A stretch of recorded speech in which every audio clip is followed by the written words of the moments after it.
So I was asked to start off the session as it related to county responsibilities. And I always tell people a little bit about the history of this.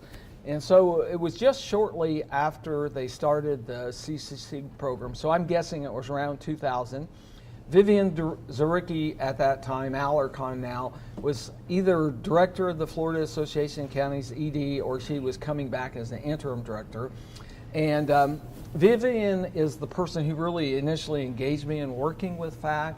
And in 2000, she asked me to start doing a new commissioner orientation that some of you participated in November. And she came up to me and she says, someone told me that counties have responsibilities from airports to zoos. Can you prove it? I said, I don't know, I'll give it a try. So I did give it a try. I spent a lot of time in the statutes.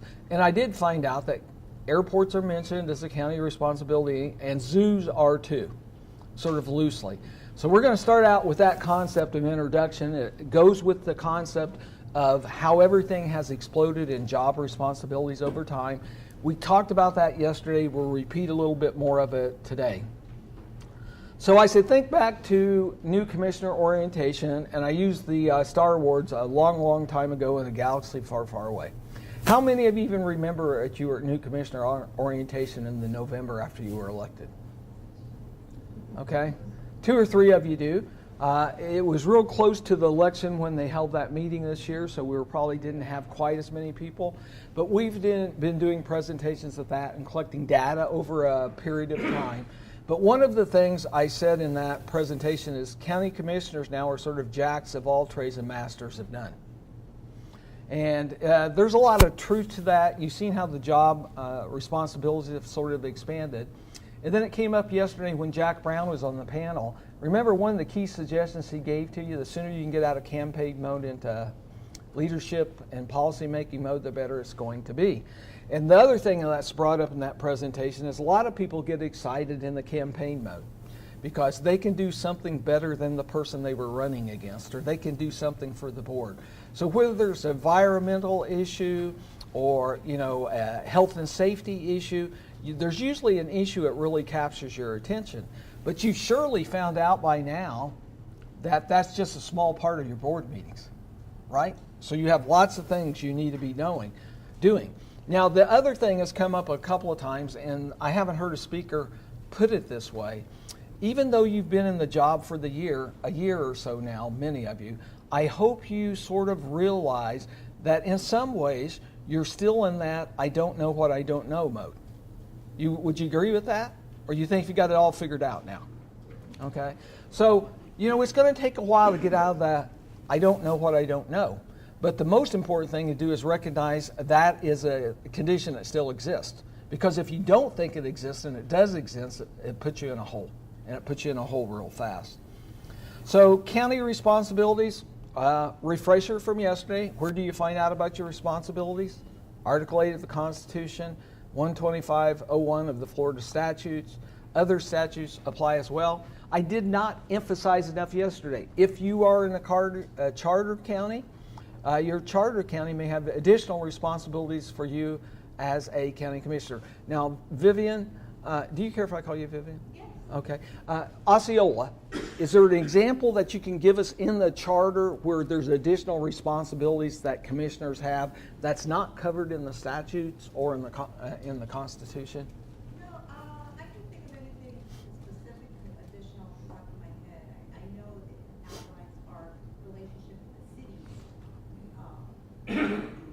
Right. So common changes sometimes you see in the charter are, there's specific responsibilities in sort of this intergovernmental relations area that is covered with municipalities, and the commissioner will be a representative.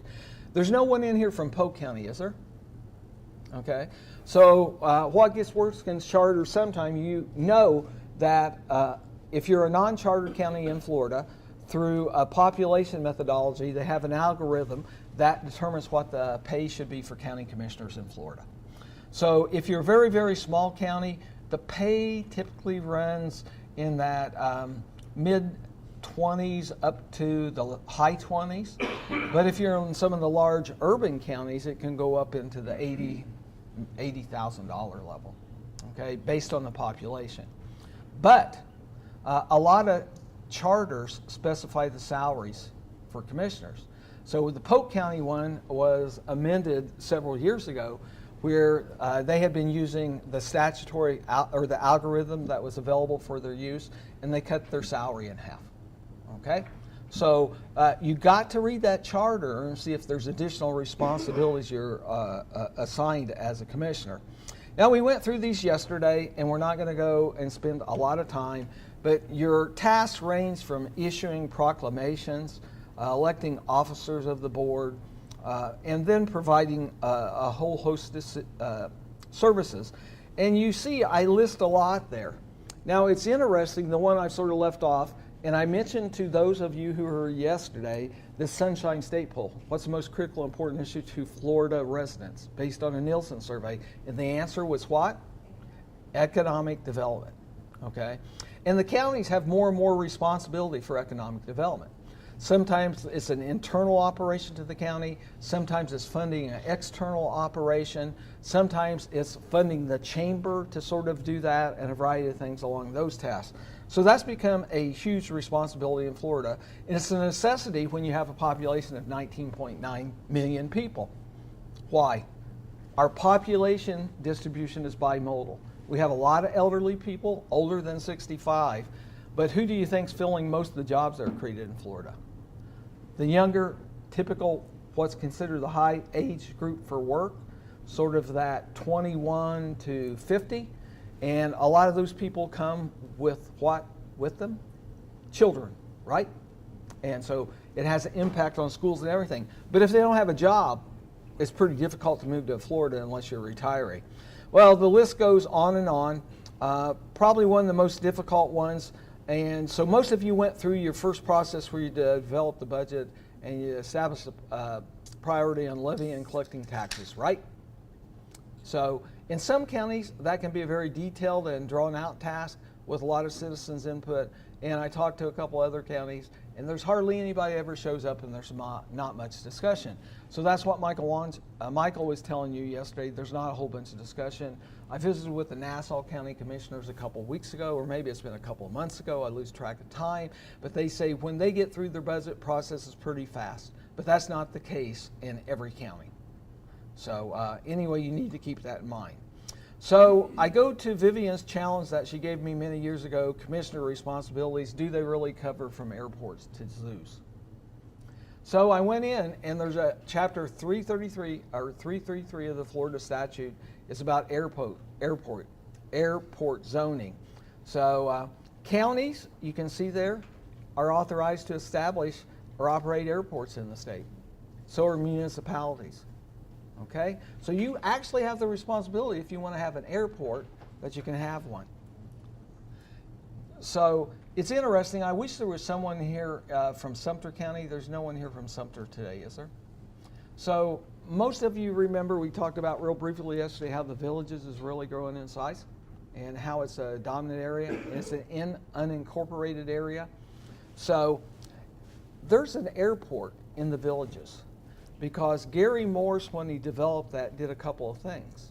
He said, if you will buy a residence here, I promise you 2 or 3 things. A happy hour every day, okay? There's 4 village centers down there, and there's literally a happy hour a day. Golf for life. There's double-digit numbers of golf courses within the village. But he also put in a commercial-sized airport in the Villages.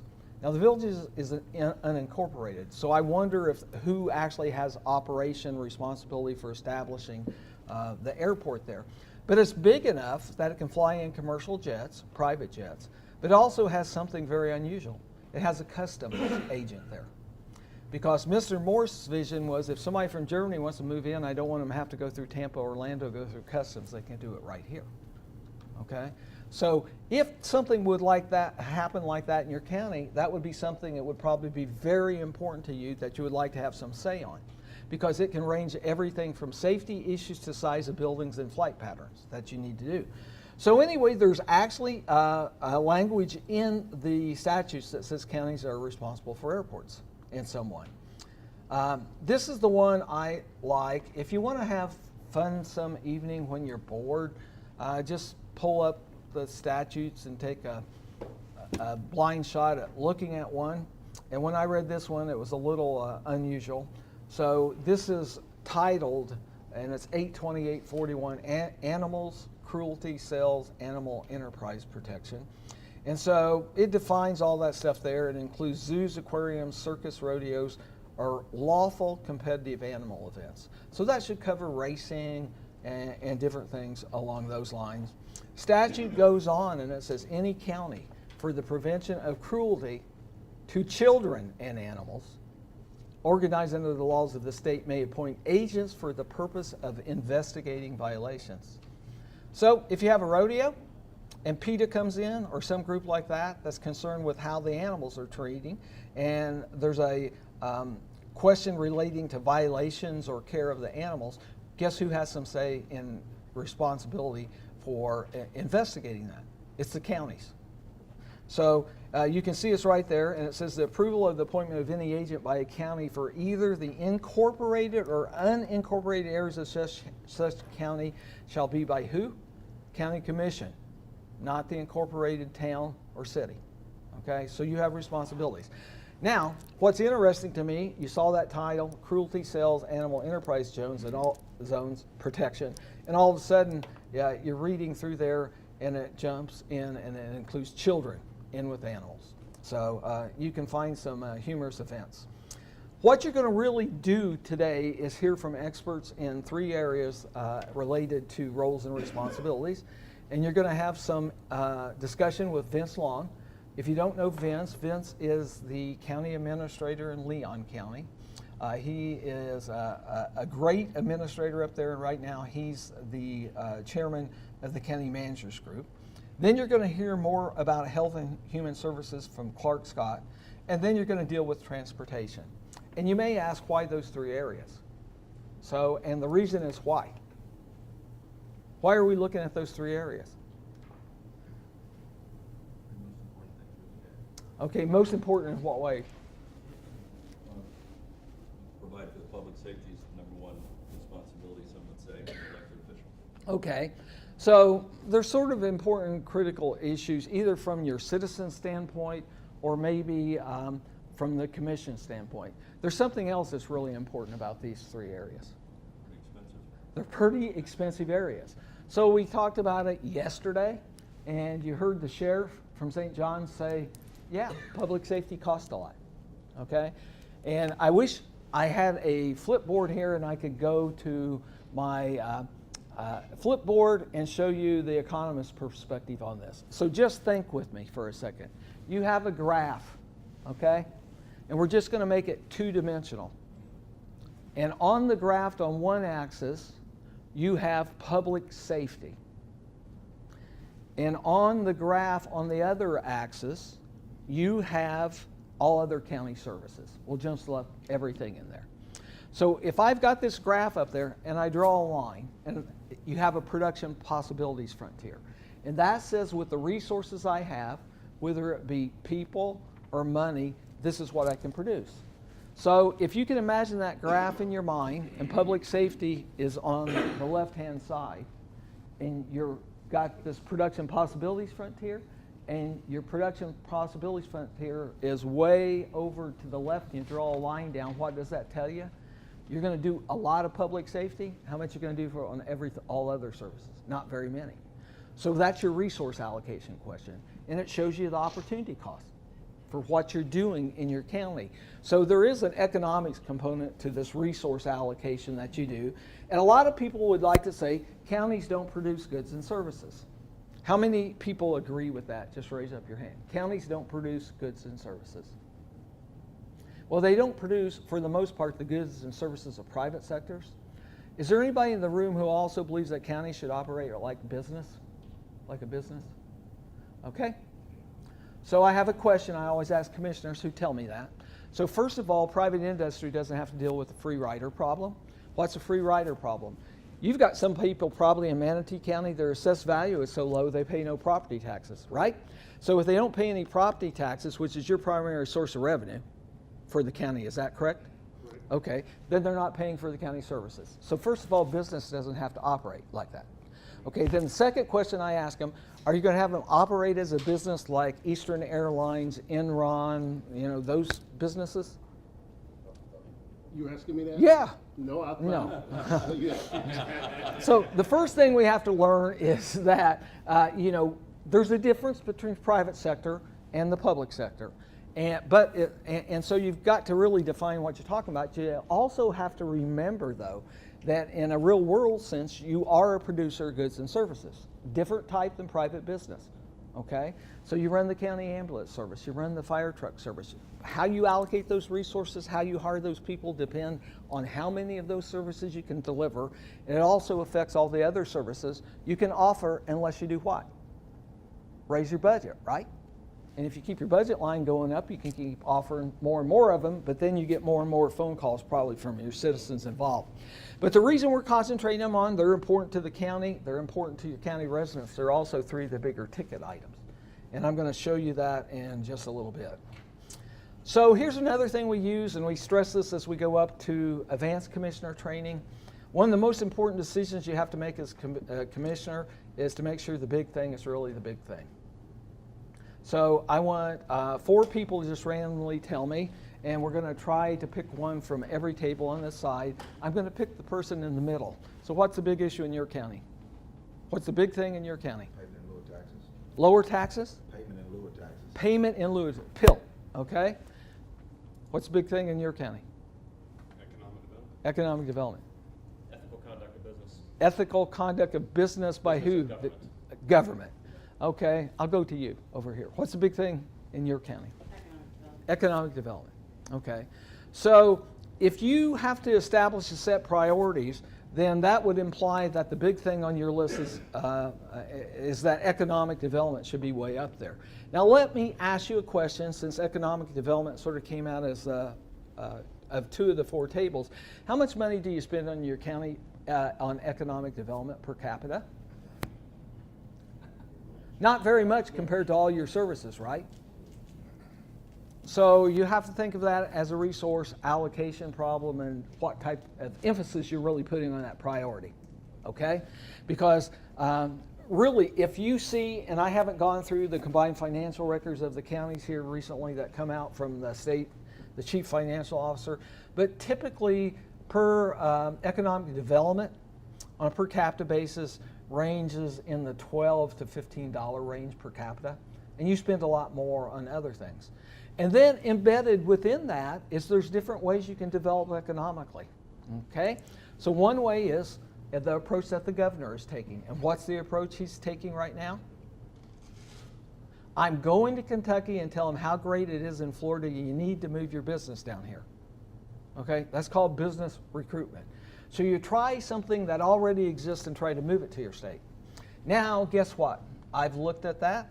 Everybody wants somebody in technology, biomedical, employing at least 500 people, preferably 1,000 people, with higher than prevailing wage rates. There's not enough corporations in the world to go around in 3,000 counties in the United States to do that. But people still use business recruitment. And then some people are putting more emphasis on business expansion. Take the businesses that are already in your community, find out what they need to grow, and stay there and work on that. So you're expanding what already exists. But there's some people who postulate right now that the economic model of the future that's going to be really viable is entrepreneurship. Find the bright people in your community who have an idea, figure out some way to get them some venture capital and let them go at it. Okay? So at universities across the country, they're working with people, and the University of Florida just happens to be the largest licenser of people who come up with entrepreneurial ideas and concepts. Now, I'm going to give you an example specifically. In the advanced commissioner class last year, I took them to a place in Gainesville called Peoria. Anybody ever heard of Peoria? It was started by 7 UF business students as undergraduates. They had to write a class project on a business development plan, and they did. And they thought it was pretty good. They didn't win the competition. They went out. They struggled for 7 years. They're into robotics, specifically unmanned aircraft system, what lots of people like to call drones. And they can go from the small ones to They've got big defense contracts now. They just signed one recently for $5 million. They manufacture them right there in Gainesville.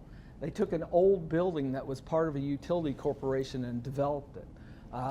They bring carbon fiber in and do them. The drones with a 15-mile range fit in a tube about that, carbon fiber, they wrap them up, $30,000. Okay, you launch them, but they got them. Becky went on that tour, and I think she would say, that really impressed a lot of people. But that's an example of entrepreneurial development. So not only when you determine what the priority is, you got to figure out which way you're going to go or what combination related to it. So how many of you think that Health and Human Services, Public Safety, and Transportation Services are maybe some of the biggest, let's say a top 5 issue in your county? So we've got a couple of people. The rest of you, that means you're either not convinced or not awake. Okay? Because when you see the numbers, and the other thing that's interesting about some of the numbers I'm going to show you about these, you get a little bit more return on some of them from other partners than you do from yourself. So here's these 3 services, and this is a survey that was done by the Department of Census. It was last done in 2010 and 11.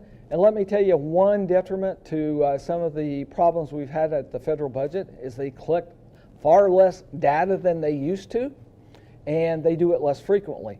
But you can see there in the state of Florida, these 3 categories count for about $3,340 per capita at the state and local level, and local level is defined as both county and municipalities. So tell me what you see when you look at that graph. Just somebody who sees something that strikes their interest, shout it out.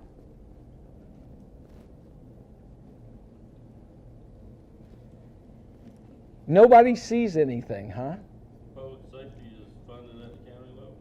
Okay, so it sort of came up yesterday. Public safety is really funded at the county and municipal level, right? And you'll see the slide I talked a little bit about yesterday when the sheriff was here. It says that something like 93 cents of every dollar spent on law enforcement comes from county and municipal governments, okay? What else do you see up there? Where do you get your biggest return from the state perspective? Health and Human Services, right? Counties only invest about $10 billion. The state of Florida invests almost $27 billion. So for every dollar you invest, and it may not come out back that way, the state gives back about 2.7. Okay, I would take that rate of return every day. In fact, I'd leave the meeting right now and go invest the little bit I got in my pocket if I could get that rate of return. What else do you notice? Remember, this was 2010-11, so if you add the state and local governments together, you've got a cost there about $63 billion, right? If you go back to the period of that time frame, state budget, the total state budget in the state of Florida is not a whole lot larger than that. So it shows how you're a significant partner in that investment. Okay?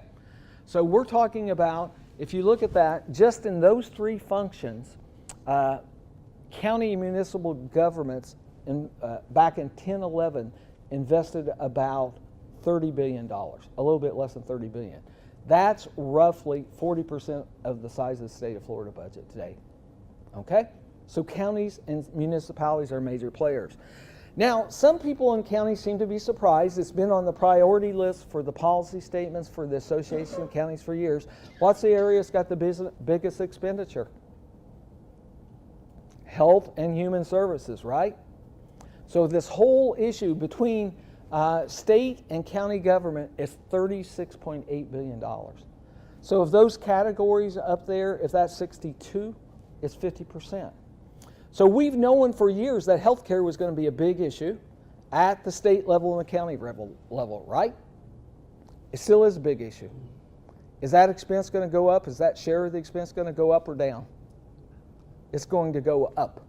Okay, there's little doubt about it. So I don't understand why everybody acts so surprised at those numbers. And we've got a challenging task at hand. I listened to a palliative care expert, I believe it was from the Dartmouth School of Medicine or New England School of Medicine. Shands Hospital brought him on campus. He said a couple things that really caught my attention. One was that he says, The good news is we're living longer than ever, but the bad news is we're dying sicker than ever.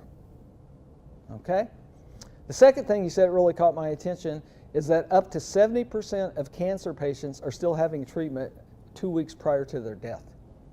Now, that's not a free expense, and the state and county are picking up. It came up yesterday. What's happened to healthcare in a lot of your jails? It's skyrocketing, right? Because those people are living longer too, and they're coming up with those same diseases. So it's not unusual if you got a cancer patient, you may pay $100,000 or plus a year for that person, and you need to help provide those services. So you really have some big tasks here and challenges as you go forward in terms of what you do. So 61 cents of every dollar spent in Florida for transportation services are spent by local units of government. So you're the primary funder in that area. So the state has some roads, the federal government has some roads. You have a lot of roads. How many of you have unpaved roads? Lime rock roads. So that's not expensive to keep those up, is it? What has happened to the cost of filling potholes? Up. What's happened to the cost of resurfacing? Going up. What's happened to the cost of construction of new roads like we talked about yesterday? It's going up. So it's not going to become an easier issue, and you may need to spend more. 80 cents of every dollar spent in Florida for public safety services are spent by local units of government. 93 cents of every dollar in Florida for police are spent by local units of government. So I don't know how it is. It seems to vary by county. Obviously, the St. John's sheriff and the St. John's administrator have a real special relationship, and there's nothing, to me, I don't hear that all that often. But, even if you say, I just want to keep the deputies on patrol at the same level they are right now, and we grow 250,000 people a year, and they all reside in one of your counties, what does that mean you're going to have to do in terms of deputies and patrol cars and all that stuff? Keep adding over time if you keep it the same, or you have to have the relationship the St. John's County Commissioner and the sheriff talked about. Well, I took an equal cut. My budget went down as much as everybody's during the recession. Mine's not going up a lot more. He seemed to imply everything was great. But that's not always an easy discussion in some counties like they talked about yesterday. And where you get the real benefit for about 30 cents of every dollar spent in Florida for health and human services spent by local units of government. That means 70% by state, but with those numbers I have, and probably more than that if you count state and federal. So you're getting a little bit of a benefit on that, but the number of people who have those needs keep going up. Total expenditures on state and local, so county and municipal governments in Florida in that 2010-11 period was $80.2 billion. So counties and municipalities were spending more than the state of Florida's operating budget. So it's huge. Expenditures by local government were more inclusive, so we include transit services, veteran services, and we add them to health and human, public safety, and transportation. That would account for about 45% of current operation expenditures by county government. So there goes 50% of the money you have to allocate. So when you start allocating for all your other public services, you've already spent half if you follow these lines. If you add education, utility services in there, it would count for 85% of money spent by municipal and county governments. And like we said yesterday, the school board is separate from you, but when the people get your tax bill, it says Santa Rosa County. Okay, it comes from the Santa Rosa County tax collector. And I see people talking about all that time. Now, as we prepare to move on, and I won't make this a whole bunch longer, I have to ask you a question, because obviously, from my perspective, the budget is a big thing in your county. So my observation is that most county commissioners organize county responsibilities and funding around county departments.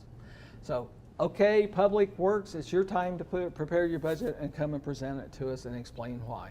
Okay, Animal Control Services or Community Support Services, it's your time to present your budget and come and do it. Is that how most of you do it? Absolutely not. How do you do it, Commissioner Williamson? Well, resources. Where do you want to allocate your resources to deliver this? Okay, so you do it more on a resource thing, but the question is, do you do it department by department by department? My business? No, I'm talking about in terms of the county government. Oh, well, in terms of the county government, it's that. It's antiquated not, garbage. bring in the department. You have this long string of departments. They've obviously all visited with the administrator, right? He has some idea, you hope, what's going on in there. They may have even visited with you about it, but you come in and there's this long list of things. But the budget process seems to be a lot driven by, well, historically I got this last year, so historically I ought to get this year. And if everybody else is getting a 3% increase, I want a 3% increase, right? That's how we face most of that. What does that tell you about priorities? They're not aligned with resources. They're not aligned with resources is one thing. And then it says every department, every function we do in county government is equally important if we have marginal money to increase, right? Now, is that how you work around your house? Is that how you work in your business? No. You don't do that, do you? You know, if you get a 3% raise, don't you have to decide if you want to upgrade the car or replace the stove? Okay. And you're not going to probably say, I'm going to increase my expenditures on the car by 3% and the stove by 3% at a time. So it's sort of a abnormal process that you would see compared to some other areas, but that's what I see that most commissions do in Florida. So I want to talk with you about, for a second, an alternative way to organize your thoughts around the categories of commissioner responsibilities. And we'll close out, and I'm going to ask 2 or 3 poll questions. So what I've done is I've developed a list. It's not anything earth-shattering. It's not anything you would necessarily need to use, but you can do the same thing for your county from your perspective. So when I think in terms of all those responsibilities we talked about yesterday and the things we blew through real fast today, here's how I divide them. So responsibility number 1 is services and fiscal responsibilities. So that's providing all those services in the county, and whether you like it or not, it's your job to budget and come up with the tax, the millage rates that will generate a tax level or the income for your county. So that's really important. Fees, services, and different things go in that. So you have all these services you have to provide. You have to figure out how to have the fiscal resources to do them. So that's category 1. Category 2 is ceremonial and rules. So that's the proclamations. That's electing the officers, setting meeting times, appointing advisory boards, and stuff like that. And you do a lot of that. Area number 3 is regulatory responsibilities. So in the statutes we talked about, you're responsible for enforcing building and housing regulations, sale of alcohol, hazardous materials regulations, storage tank regulations, sewage tank in some areas may fall, sewage systems may fall in there, land development regulations, a whole host of environmental regulations. So you have responsibilities there. So one of the areas I talked about yesterday was intergovernmental, and you have a lot of responsibilities there with your partners at the local level of government, as well as state and federal legislators and all the other groups you work with. Then you have a host of responsibilities that I put in the category of legislative, quasi-judicial zoning responsibilities. So you conduct public hearings, public workshops, adoption of ordinances, zoning changes, amendments to comprehensive plans, a whole variety of tasks like that. So now I've split your responsibilities into 5, and I said, let's start operating with those 5 and start thinking about a budgeting process to provide for these services in a manner like that. And again, this isn't earth-shattering. It's not anything that may apply directly to your county, and you may categorize it different. So that goes back to the concept in Florida, one-size-fits-all method typically does not work. It just does not work. Each county will be a little bit different. Each board and individual commissioner will be different. Each board and commissioner may have different priorities. So that's when you have to come with that teamwork concept.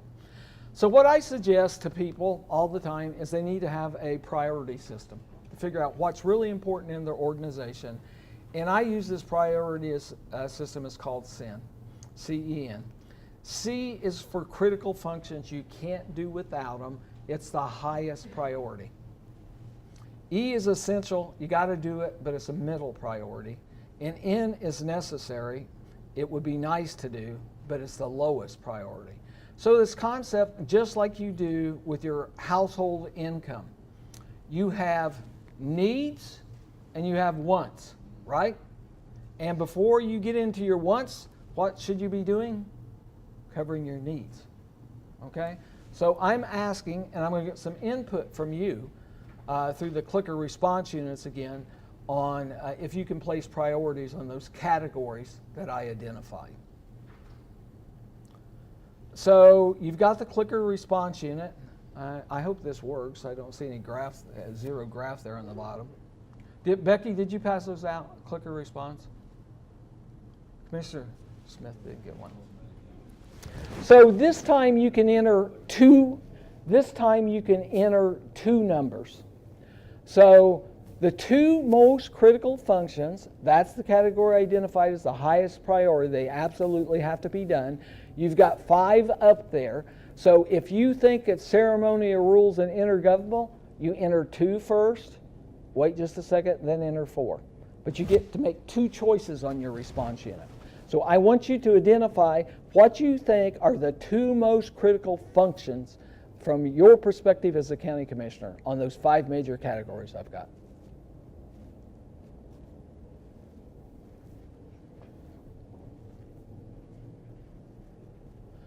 Okay, I've got 15 people who's responded, 16.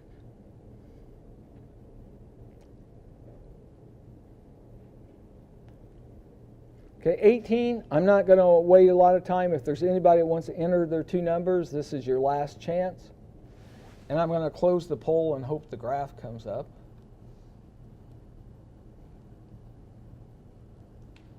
So 52% of you said that budget and fiscal are one of the top 2 priorities. And the next highest category was category 3, which was regulatory. So about 5 in 10 of you, or if you add the 2 together, about 80% of you say, well, those 2 represent 80% of the numbers that were entered in the system. So you have a very low number for ceremony and rules, but what's interesting, ceremony and rules is higher than intergovernmental, and it's also higher than legislative and quasi-judicial. Now, I hope this works as I move forward to the next slide, because what I wanted to show you is what the last class said. And, oh, yeah, I think it'll do this. So the last class said, guess what? Nobody thought that ceremony and rules was important. Nobody thought regulatory was important. But 32% of the people thought that legislative and quasi-judicial were the second, one of the 2 most critical issues.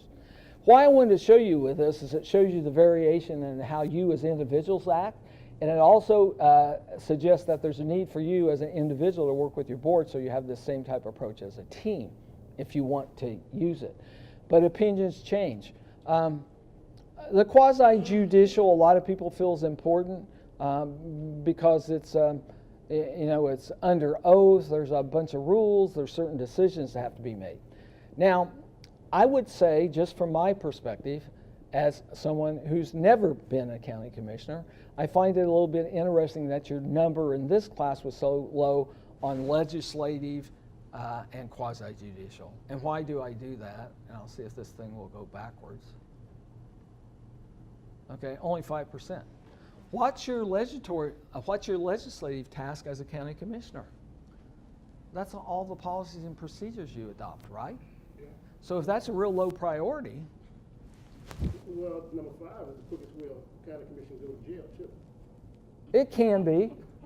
Quasi talking and not disclosing, and, Right, but it's a little unusual, and it shows the difference in the class. But when you think of whether it's an ordinance, a zoning law, a policy change on a fee, or whatever the case is, that falls under legislative responsibilities. So it seems like it might be a little bit of a critical category, but I wanted to try this to show you if it differs a lot by class. The thing is consistent. Budget and fiscal was identified by the last group as one of the most important, okay? And you're very close percentage-wise. So, that seems like it's heading that direction. Now I want you to do the same thing. You get to choose 2 numbers, the 2 most necessary functions. Remember, critical, essential, necessary. Necessary, it's nice. I'd like to do it. It's the lowest priority. So you get to choose 2 of those 5 as the lowest priorities. So Make your choice and enter those now in your clicker response units.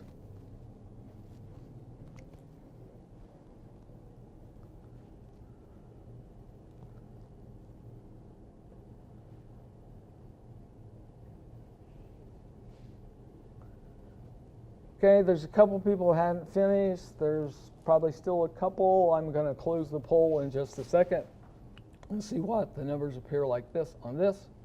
So on this, the two least important are ceremonial and intergovernmental. So my question to you, when we spent all the time yesterday talking about intergovernmental, was that a waste of time? Okay. And why wasn't it a waste of time? You have to do it, it's just not the most important thing that we do. Okay, so it's not the most important. Okay, that's really critical to understand. My thinking, and that is when you talk about prioritizing, in my mind, we're talking dollars. So when I'm sitting down and saying I have $10 to spend, of course things like fire and sheriff's going to rise to the top. Things like ceremonial are important, but it doesn't take a large allocation of funds to do that. So Okay. in my mind, when I talk about prioritizing, I'm looking at the cost. Okay, hold that thought. This actually furthers the metaphor about the inappropriateness to say that government should run like business, in that business has the opportunity to define its market niche. Our market niche is all of the above. And Okay. you have the ability to say, one side of it is that you get your non-paying customer, but the other side of it is that you've got all of these there are a lot of non-profit center things that still must be done. Right. So when we say lowest priority in government, it still must be done. Still must be done. Okay, that's important. The other thing is, how many of you would be hurting if you lost all the funds that came from federal and state government for all those projects that you go up and... It would hurt you in the pocketbook, wouldn't it? Now, you also operate a little bit different than a lot of other organizations, and so we have to remember that government also differs. So how many of you in here, and it's probably just the rural counties, how many of you are on your maximum millage rate for your property tax for operating, which is 10 mills? Do we have any governments in here? Do we have anybody above 8.5 mills? So Gilchrist County, what county? Suwannee County. Okay, so remember yesterday I brought up from an academic standpoint, I sort of consider when you're at 85% of your fiscal capacity, you're in that sort of very limited category. Okay, now, don't want to do that. How many of you have general fund millage rates less than 5 mils? Anybody? Okay, we got one there in the back. Anybody got general fund millage rates less than 6 mils? Okay, you do. So let's again compare sort of the world outside government with the world within government. If I'm a corporation, what I do is I have the ability to develop a niche market. I also have the ability to establish my price in some ways. Now, when I establish my price, and let's just assume it's on an item, and let's say it's tires. Okay, the private industry is making tires. So every other tire place in the county is selling them for $125, but I'm going to sell my tire for $185. So what happens? Everybody shifts their business. Okay, now let's look at the government approach. If you're not at the maximum cap on your millage, and this was the concept I was trying to get across yesterday, I think it was a question you asked about the sheriff always wanting, asking for more and stuff like that. But one thing that government has is a little bit, so as a private citizen, if I want to earn more income, what do I have to do? I have to go out and find another job, right? If you're not at your maximum millage rate, you can raise your income for the county, right? You have to raise the millage rate.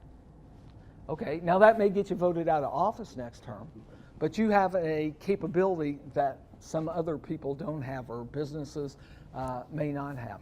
So, so yesterday I was saying, and I was using your example with the sheriff, and it's something we talked about some in the advanced commissioner classes, but you have the capability, and if you want the sheriff to have a response time, pick it, and I'm not picking on the sheriff, but if you want to have the sheriff to have a response time of 10 minutes, it would require this many deputies, this many cars, it would cost this much money, it would be this tax levy, it would be this millage rate.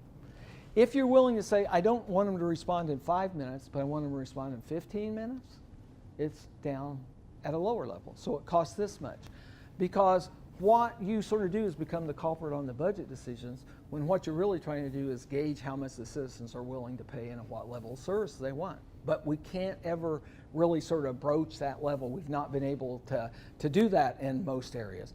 So it's an interesting concept. But I would tell you, my experience over 35 years is if you lost all your intergovernmental relations and you weren't getting those federal and state dollars and some of those other things I was talking about, you would be hurting revenue-wise, even more than now. And if you didn't, you would still probably have to figure out how to replace them. And what do you have to do then? Raise your millage rates. Okay, so you're in that catch-22. Now, obviously, this one I think is going to be more consistent. I'm going to show you what they said the last time. So, actually, the last class, interesting, said budget and fiscal decisions are in the necessary but not a super high priority area. So, it's really interesting to me how these things vary by class and how people think about them and different things like that. So, I'm not asking you to do it. I'm asking you to think about it and give it some consideration as you go on. So, I'm going to ask you basically the same 3 questions I did yesterday, and then I'm going to get you prepared for the next section and give you the break. Did you learn anything new today at all? So obviously, if you did, say yes. If you didn't, no.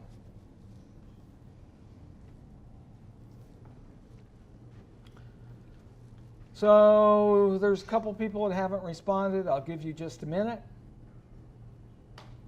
So we're going to close that poll.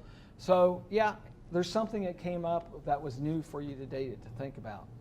Will the information discussed today be considered or used by you in the next 15 months when you're allocating resources? Is there anything in there that you'll say, oh, I had this class, and this is one concept. I'm not saying I agree with it, but is there something there that you heard today that may influence how you approach these issues in the future? So 1 for yes, 2 for no.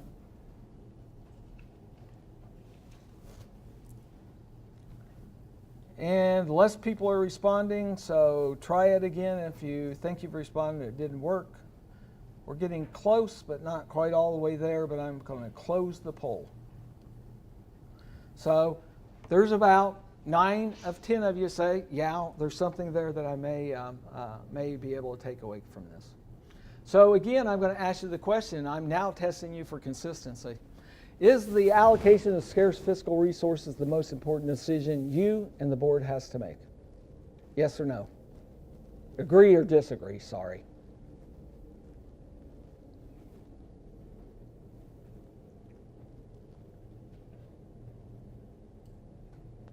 Okay, just a couple more seconds and we're going to close the poll. I'm going to close it. And so 82%. So when you look at it more on an individual basis, it's a little bit of a higher priority. So I'm going to close out today. I do want you to remember as you go forward, you got experts in these 3 areas that are coming in. I want you to remember they are really big ticket items, okay?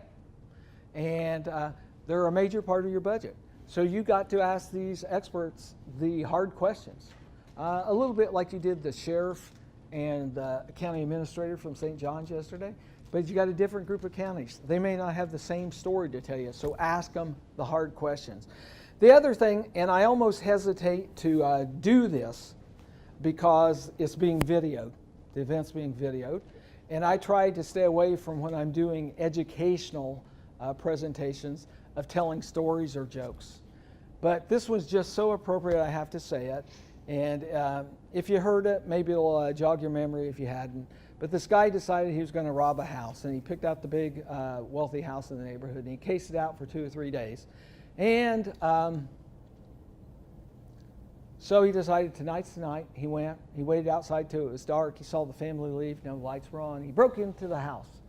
He was in the house for just a minute, and he heard a high squawky voice says, I see you and Jesus sees you too. I see you and Jesus sees you too. He says, I saw him leave. There's nobody here. And Commissioner Spicer's laughing because I think I told this one at Nassau County. And then he Took a couple more steps, and he hears that squawky voice again. And it's saying, I see you and Jesus sees you too. And so he had a flashlight with him. He flipped out the flashlight. He whipped around the room, and on a perch over there in the corner was a parrot. He says, I knew it wasn't going crazy. Everything's safe. So he turned back around. He flipped on the lights. When he turned back around, there was that parrot on the perch, but there was a Doberman on the floor, and he had froth coming out of his mouth. And the parrot was saying, attack, Jesus, attack. So the concept is the warning was out there, but he didn't heed the warning. So I'm not saying follow the warning, but consider the warning and ask tough questions this afternoon. I've enjoyed being with you yesterday. I enjoyed being with you this morning. I'll be in and out of the sessions this morning.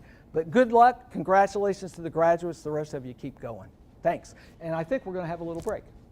Right now. Right now.